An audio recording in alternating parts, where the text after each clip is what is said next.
Rahab hides the spies. And Joshua the son of Nun sent 2 men secretly from Shittim as spies, saying, Go, view the land, especially Jericho. And they went and came into the house of a prostitute whose name was Rahab and lodged there. And it was told to the king of Jericho, Behold, men of Israel have come here tonight to search out the land. Then the king of Jericho sent to Rahab, saying, Bring out the men who have come to you, who entered your house, for they have come to search out all the land. But the woman had taken the 2 men and hidden them. And she said, True, the men came to me, but I did not know where they were from.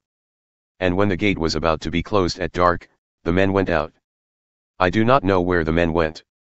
Pursue them quickly, for you will overtake them. But she had brought them up to the roof and hid them with the stalks of flax that she had laid in order on the roof. So the men pursued after them on the way to the Jordan as far as the fords. And the gate was shut as soon as the pursuers had gone out. Before the men lay down, she came up to them on the roof.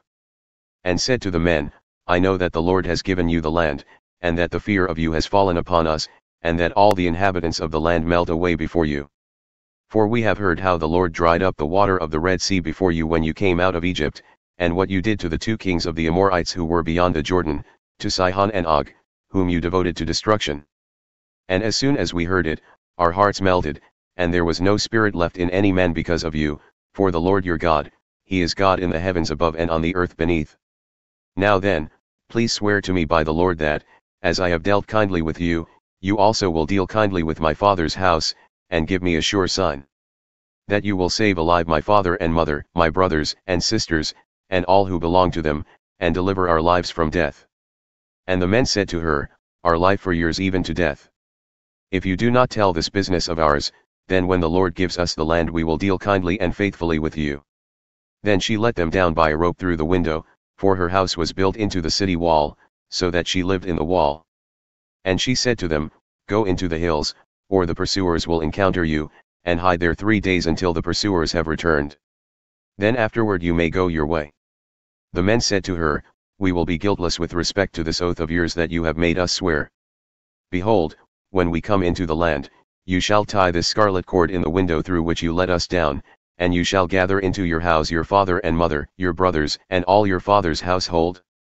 Then if anyone goes out of the doors of your house into the street, his blood shall be on his own head, and we shall be guiltless. But if a hand is laid on anyone who is with you in the house, his blood shall be on our head. But if you tell this business of ours, then we shall be guiltless with respect to your oath that you have made us swear. And she said, According to your words, so be it. Then she sent them away, and they departed. And she tied the scarlet cord in the window. They departed and went into the hills and remained there 3 days until the pursuers returned, and the pursuers searched all along the way and found nothing. Then the 2 men returned. They came down from the hills and passed over and came to Joshua the son of Nun, and they told him all that had happened to them. And they said to Joshua, Truly the Lord has given all the land into our hands. And also, all the inhabitants of the land melt away because of us.